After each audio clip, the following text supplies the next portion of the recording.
I know her. A girl working at a bar, someone Ethan met by chance not long ago. He said she had a tragic background and needed help. The most grand, and perhaps the most humiliating day of my life, was frozen under the spotlight of my 18th birthday coming-of-age ceremony. I never imagined that this help would be so important that he would risk everything. My father's voice trembled faintly as he handed my hand over to Ethan Hayes. Ethan Hayes! My father's face turned ashen with anger as he shouted sternly. Do you know what you're doing right now, Ethan? Olivia is my only treasure. From now on, you must treat her well. Dad, this is a matter of life and death. Ethan stiffened his neck, not even glancing at me. Olivia is too selfish. She doesn't understand priorities at all. I'll explain everything to you when I get back. The spotlight flickered, capturing what should have been the highlight of my life. Selfish? Doesn't understand priorities? Ethan, my childhood friend of 20 years, the best candidate for the business alliance between the Miller and Hayes families. I looked at the disgust and anxiety in his eyes, that gaze cutting into me like a knife. He is handsome, tall, and was the projection of all my youthful romantic fantasies. Ethan, my voice trembled, almost pleading. Today is my 18th birthday, our engagement party, and Dad isn't well. He did it for today. But just as he was about to take my hand and say the promise-laden words I will, his phone suddenly rang. Enough, he interrupted me harshly, forcefully shaking off my hand as I tried to grab him again. Lynn Olivia, how did I never realize you were so cold and heartless before? The piercing ringtone shattered the warm atmosphere of the moment. He was very strong, and I staggered back half a step, my wrist burning with pain. Everyone's eyes were focused on him. He didn't even look at me again, turning and running away. His back was as resolute as someone heading to the execution ground, or perhaps, rushing toward his true love. Ethan frowned as he answered the phone. After just a few seconds, his expression changed drastically. The banquet hall fell into a deathly silence. What? Don't be afraid. I'll be there right away. All eyes, sympathetic, schadenfreude-filled, and merely curious, were fixed on me. His voice was soft, but clearly audible in the silent banquet hall. I stood at the center of the stage like a clown stripped bare, subjected to everyone's scrutiny. My heart skipped a beat, and a sense of foreboding quickly spread. Father trembled with anger, clutching his chest, his face pale as death. Ethan? I tried to hold him back. What day is it today?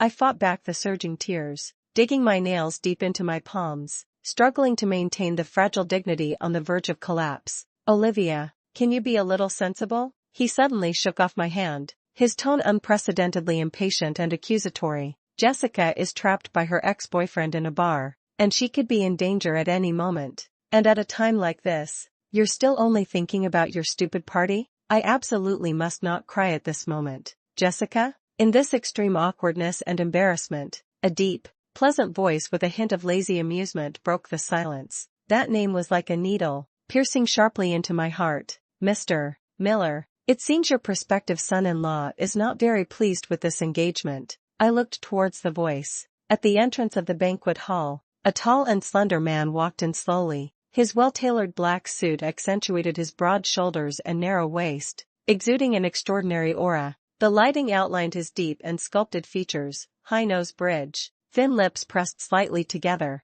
and a pair of almond-shaped eyes casually scanning the room, carrying an innate nobility and sense of dominance. The sole heir of Vance Industries, the true prince of New York's high society, someone I had only seen from a distance a few times in financial magazines and at top-tier banquets, with almost no interaction. Moreover, he was walking straight towards me. Everyone's gaze followed his footsteps. He stopped in front of me, a head taller than I was, slightly lowering his eyes to look at me, with a flicker of light seeming to flash in his eyes. It seems I have arrived just in time. His voice was very pleasant, like a rich cello. I looked at him, puzzled, but he turned to my father, nodded slightly, his tone one of unquestionable certainty. Mr. Miller, since Mr. Hayes is not interested, why not consider me? Vance is willing to marry Miss Olivia. The moment the words fell, the whole room erupted in uproar. I stared wide-eyed in shock, almost thinking I had heard things. Father was also stunned,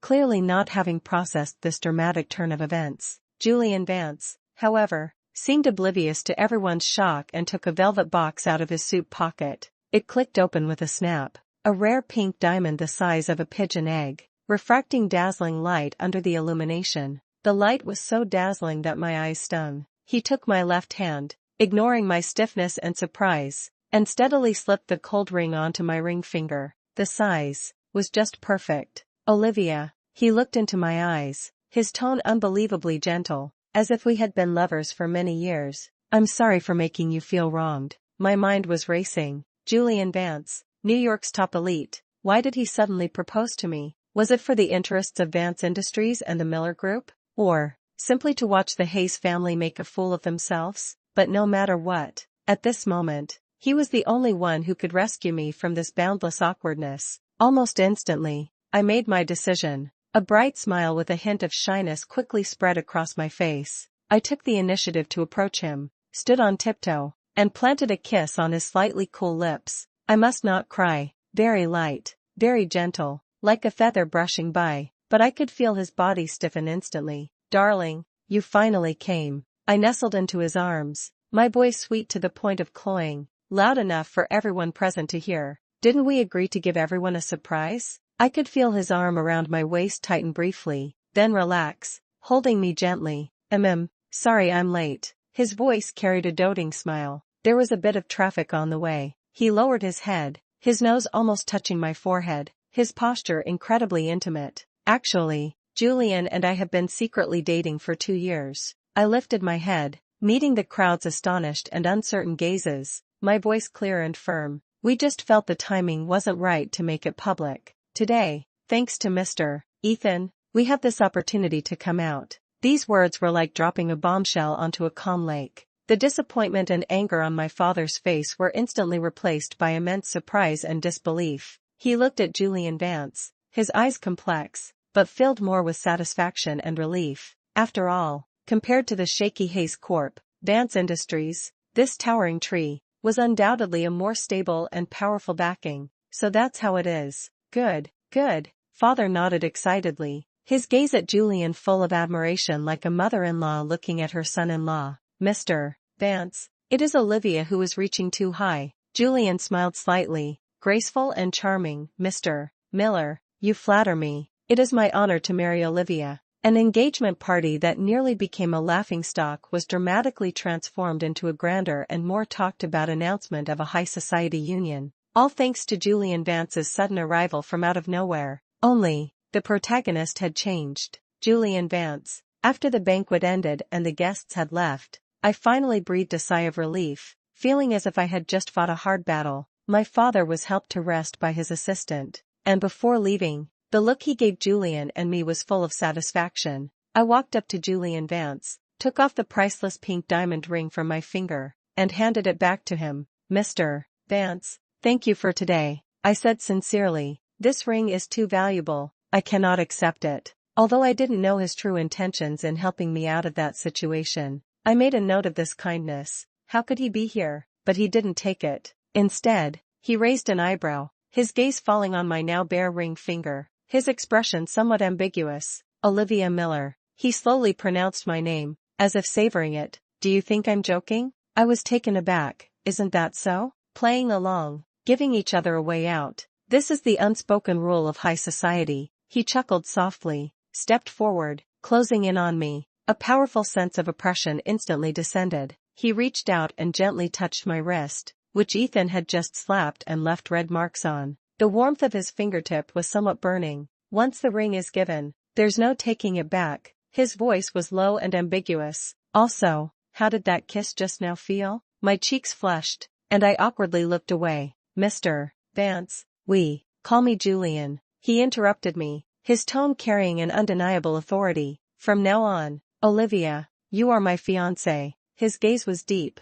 filled with a possessiveness that left no room for doubt. I looked at him, suddenly feeling uncertain. Did this man truly want to marry me? Or did he have other intentions? Returning to my room, I only then learned from my assistant a piece of news that made me feel as if I had fallen into an icy abyss. Father was not just overworked. He was diagnosed with kidney cancer, already at the middle stage. No wonder he was so eager to entrust me to Ethan. He feared his time was limited and wanted to find a reliable support for me before I lost him. Thinking of Father forcing a smile at the banquet, trembling with anger when Ethan humiliated me, my heart felt tightly gripped by an invisible hand. aching so much I could hardly breathe, and I, until then, had been completely unaware. I have been so unfilial. Just then, the phone vibrated. Ethan's name flashed on the screen. I hung up immediately and blocked the number, but soon, new hot topics began to emerge across various social media platforms. A blurry video went viral online. In the video, Ethan fought fiercely with a shady-looking man to protect a girl named Jessica. His face was bruised, his shirt torn, and he looked quite disheveled, but the caption read, "Rich second generation loses his temper for love. A hero saves a beauty in the bar." Soon, the news of Ethan and my childhood friendship, as well as the impending marriage alliance between our two families, was uncovered. Public opinion exploded instantly. Abandoning his fiancée at the engagement party to save another woman? What kind of scumbag is this? That Olivia is really having a rough time. This is like a public execution. Feeling sorry for Miss Miller. It's better not to have a man like that. Wait, the one who hit someone seems to be Jessica's ex-boyfriend? Here just to cause trouble? Stop defending upstairs. Even if there was a reason, running away from the engagement party is just ridiculous. The controversy online intensified, and the Hayes family's PR team urgently stepped in, issuing a statement that dodged the core issues, trying to portray Ethan as a loyal and righteous person whose methods were just a bit off, while implying that it was all a misunderstanding. I turned off my phone, too tired to look at those upsetting messages anymore. In the following days, Julian Vance really acted like a fiancé, launching a gentle yet assertive campaign towards me. He didn't come to bother me directly but started by targeting the people around me. My closest roommates in college were all won over by the limited edition bags he gave, VIP concert tickets, and even the great internship offers from his company. "Olivia, Julian is way too good to you," roommate A said, clutching her new bag, eyes sparkling. Yeah, handsome, rich, and loyal. This is what a top-tier male god looks like," roommate B said excitedly, holding the tickets. "That Ethan is nothing, not even worthy of carrying his shoes," roommate C said indignantly. They quickly became Julian's loyal fans and support squad, coming up with new ways every day to whisper in my ear. "Olivia, Julian invited you to dinner. Go. He said a new gallery just opened, featuring works by your favorite artist, and he wants to accompany you to see it. Vance Industries is hosting a charity gala, and he wants to invite you as his date." I felt somewhat helpless, but it was also not easy to refuse outright. After all, he was still carrying the title of my fiancé, and besides, I did owe him a favor. More importantly, after my father found out that Julian and I were together, his mood noticeably improved, and he even began to actively cooperate with the treatment. For my father's sake, it seems I have to keep playing this role. Just as I was hesitating about whether to accept Julian's invitation for dinner once again, an uninvited guest appeared downstairs at my dormitory building. After not seeing him for a few days, he looked somewhat haggard, with faint dark circles under his eyes and bruises still lingering at the corners of his mouth. But the way he looked at me still carried that same arrogant confidence, as if it were a given, as if he was certain I would forgive him. "Olivia, I know you're still angry." He stepped forward, trying to imagine holding my hand like before, but I dodged him. A flash of displeasure crossed his face, but he still patiently said, "It was my fault that night. I was too impulsive. But Jessica's situation was really urgent. I couldn't just stand by and do nothing." He paused, his tone even carrying a hint of pride. "But don't worry, I've already taught that guy a lesson. He won't dare bother Jessica again." I looked at him coldly, as if I were looking at a stranger. "Finished talking?" He was stunned for a moment, seemingly not expecting this kind of reaction from me. "Olivia, don't be mad. I know I was wrong. I apologize, okay?" His tone softened, carrying a dismissive coaxing like talking to a child. "I know you're the most sensible and generous. You wouldn't really hold it against me, right?" I was almost laughing in anger at his self-righteous attitude. "Ethan Hayes," I said each word clearly and distinctly, "we are already broken up." "Broken up? We're engaged." He frowned deeply, his tone growing impatient. "Don't make such a scene over something so trivial." "Trivial?" I curled my lips in mockery. "At your engagement party, you trampled me, my father, and the dignity of both our families into the ground for another woman, and you call that trivial?" "Jessica is not just any other woman," he retorted excitedly. "She needs me." "Then go find her." I looked at him with disgust. "Go find your Miss Jessica who needs you, and stop bothering me." "Olivia, He looked at me in disbelief. How did you become like this? You weren't like this before. Are you still angry about what happened that night? I already said. Of course, she's not angry because of what happened that night. A familiar voice cut in. Julian Vance appeared behind Ethan without anyone noticing when. He was still wearing a meticulously neat suit. Standing tall with a noble demeanor, he came to my side, naturally draped his arm around my shoulder, pulling me into his embrace with an undeniable possessiveness. Then, he slightly turned his head,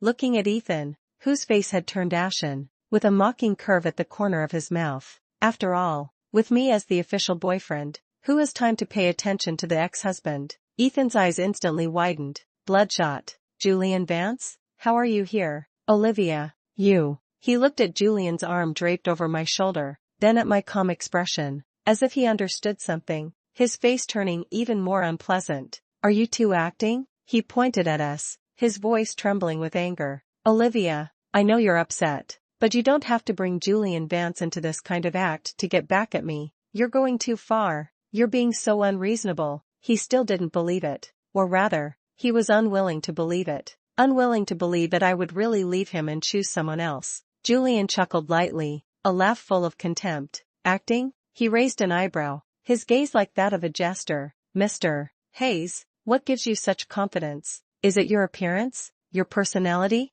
Or the crumbling Hayes Corp? Every sentence was like a precise knife, stabbing at Ethan's most fragile pride. Don't forget, Olivia Miller is now my fiancée. Julian's tone grew heavier, carrying a warning. First come, first served? Huh. Childhood sweethearts sometimes really can't compete with fate. You're talking nonsense. Ethan was clearly provoked. Olivia could never like you. Our 20 years of feelings. Is that so? Julian interrupted him, lowering his head and looking at me with gentle eyes. Olivia, tell him. I met Ethan's angry yet pleading gaze, feeling a calmness in my heart. Then, I stood on tiptoe and kissed Julian's lips willingly. This time, it was no longer a tentative brush. It was a clear response and declaration. Julian was momentarily stunned, then took the initiative, deepening the kiss. It seemed that gasping sounds were coming from around. Ethan's eyes were so red they looked like they were about to bleed. Olivia, how dare you?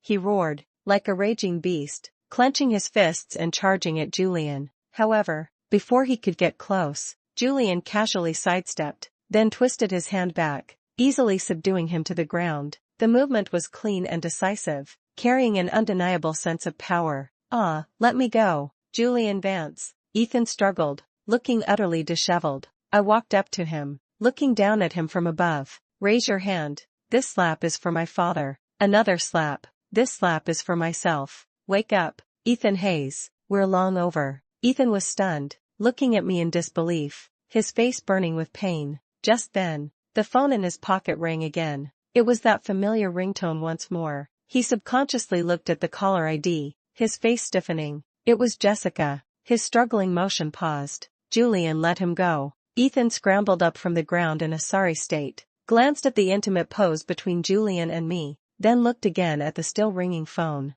In the end, he gritted his teeth and glared at me fiercely. Lynn Olivia, you will regret this. Then, without hesitation, he answered Jessica's call again and turned to leave. Hello, Jessica? Don't be afraid. I'm coming right away. His voice grew more distant, carrying a familiar urgency. Watching his back as he left once again for that woman, I felt no anger, no sadness, only endless disgust and relief. Relief that I finally saw this man clearly. Relief for the arrival of Julian Vance. Want to treat me to a meal? Julian looked down at me, a smile in his eyes. I nodded. Yes, thank you. You've helped me again. At your service. My fiancé. He seemed in a good mood, taking my hand. Let's go. I know a restaurant that's perfect for couples. He took me to a French restaurant with dim lighting and a romantic atmosphere. The violin music was melodious, and the candlelight flickered. That kiss just now? He asked casually while cutting his steak. Was it your first kiss? My cheeks felt a little warm, and I nodded. He put down his knife and fork, his expression serious. That was my first kiss too. I looked at him in surprise. Julian Vance, the top player who flits through crowds without leaving a trace, is actually a first kiss? So, he winked at me with a hint of mischief. You have to take responsibility for me. I looked at the laughter dancing in his eyes. and my heart skipped a beat uncontrollably. Actually, I was not completely indifferent to Julian Vance. Years ago, at a charity gala, I was captivated by the charm in his every gesture. But at that time, Ethan was already by my side, and I thought he was my whole world. Looking back now, I realize how blind I was. Don't think I'm no good? Seeing my silence, Julian suddenly grew a little nervous. Those peach blossom eyes, always carrying a lazy smile, now revealed a trace of unease. If you don't like it, I can change. Anywhere, just say the word, and I can change for you. Is this still the lofty, all-controlling Julian Vance? The sincerity and cautiousness in his eyes softened my heart. I looked at him and spoke seriously. Julian. He held his breath, waiting for me to continue. Let's give it a try. The moment the words fell, I saw a spark of delight burst in his eyes. Like stars suddenly lit up. He was so excited he almost lost control. Suddenly grabbing my hand, Olivia, are you serious? I smiled and nodded. At that moment, I knew that my past with Ethan was completely behind me, and the story between Julian and me was just beginning. Julian was as excited as a child who had just received candy. That night, he boldly announced our relationship on his Instagram story, accompanied by a photo of us holding hands, along with that dazzling pink diamond ring. The caption read, "Mine, the one and only, at Olivia Miller." The entire New York high society was once again thrown into a frenzy. He gave me an overwhelming sense of security and belonging like I had never experienced before. I also replied with a simple heart emoji under his story. A silent response, yet it speaks louder than 1,000 words. After our relationship was officially established, Julian almost spoiled me to the skies. He would remember all my preferences, peel the shrimp I love to eat for me, take me to experience all kinds of new and interesting things, and quietly stay by my side when I was anxious and uneasy because of my father's illness. Life seemed to have settled on the right track, filled with sweetness and hope, until Ethan appeared again. He stood despondently under my apartment building, hair disheveled, beard unkempt, eyes sunken, completely devoid of his former spirited appearance. When he saw Julian and me getting out of the car intimately, his eyes instantly turned wild and desperate. Olivia. His voice was hoarse, ridiculous. Julian's expression darkened. He shielded me behind him and looked coldly at Ethan. Mr. Hayes, it seems the last lesson wasn't enough? Julian's voice was icy. Do I need to remind you? Can Hayes Corp withstand a few more blows now? Ethan's body stiffened. His face turned pale. Later I found out that while I was unaware, the Miller Group and Vance Industries had already joined forces to launch a comprehensive business assault on Hayes Corp. The once glorious Hayes family is now on the brink of collapse, facing bankruptcy at any moment. And all of this was caused by just one sentence from Julian. Do you think you've won, Julian Vance? Ethan seemed to have lost all strength, collapsing to the ground with a hollow look in his eyes. She never loved you. She's only ever cared about me, Julian sneered, too lazy to waste any more words on him. As for what happened to Ethan afterward, I heard about it from my roommate's gossip. That girl named Jessica was by no means a delicate and innocent little flower. She approached Ethan only because she was after his money and status. The so-called ex-boyfriend harassment was nothing more than a trap set by her and her accomplices, aimed at swindling more money and attention from Ethan. Ethan was toyed with at their mercy, not only losing all his wealth but also becoming embroiled in jealousy and rivalry with other men because of her, ruining his reputation. It is said that the last time Ethan discovered that Jessica was also involved with other wealthy second-generation heirs, which completely broke him down. He went to confront Jessica, only to be mercilessly mocked by her. Ethan Hayes, you don't really think I like you, do you? Jessica tapped his chest with her bright red-painted finger, laughing with a fluttering smile. Look at you now, like a defeated dog. Besides this face, what else do you have? Oh right, even Hayes Corp is almost gone. I just think you're silly and easy to fool. Being with you? What a disgrace. These words were like poisoned daggers, completely shattering Ethan's last psychological defense. He became completely insane, drinking heavily every day, and turned into a total laughingstock in high society. Hearing this, I felt nothing inside. All of this was his own doing. My relationship with Julian grew more and more stable. On a starry night, we cuddled on the balcony, watching the city lights in the distance. I confided in him about the pain and despair I felt when I learned about my father's illness.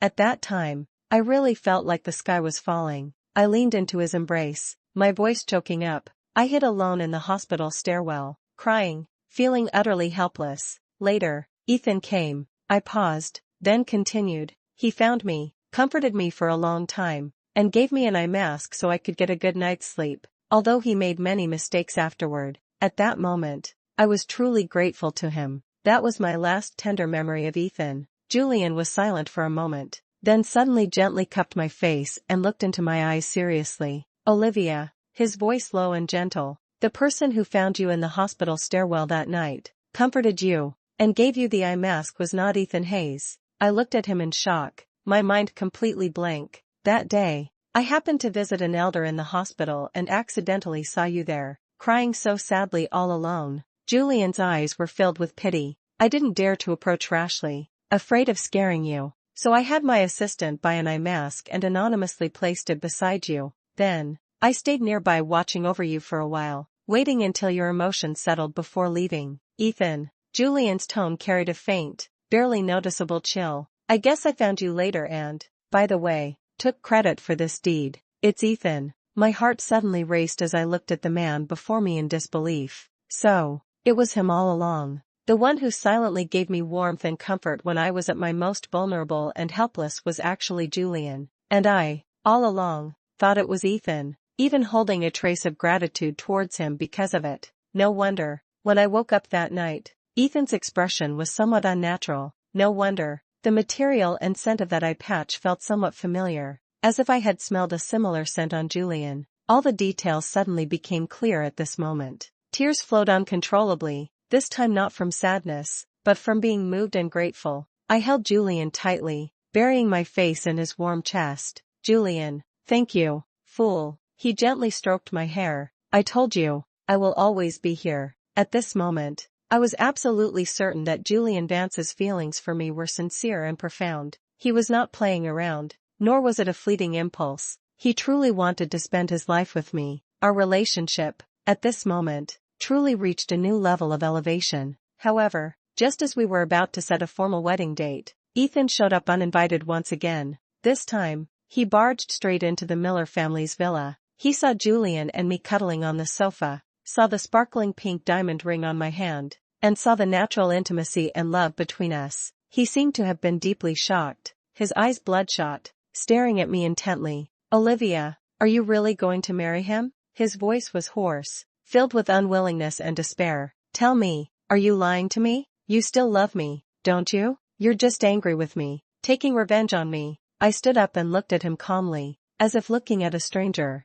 Ethan Hayes, have you forgotten what you said yourself? I gently touched the diamond ring on my ring finger, a faint sneer curling at the corner of my mouth. At the engagement party, you said I was selfish and didn't understand the gravity of things. You said Jessica needs you. You said I am cold and heartless. You said I make you sick. With every word I spoke, Ethan's face grew paler. Now, I return these words to you exactly as they are. I looked at his shattered expression, my tone icy cold. To me, you don't even qualify as a backup. Because of you, Ethan Hayes, you were never truly part of the game. He was completely stunned, as if all his strength had been drained, collapsing weakly to the ground. Julian stepped forward, looking down on him from above, his gaze as cold as a blade. Did you hear me clearly? Julian's voice was devoid of any warmth. Olivia Miller, now and forever. I, Julian Vance's wife. As for you, and the Hayes family. Julian took out his phone and dialed a number.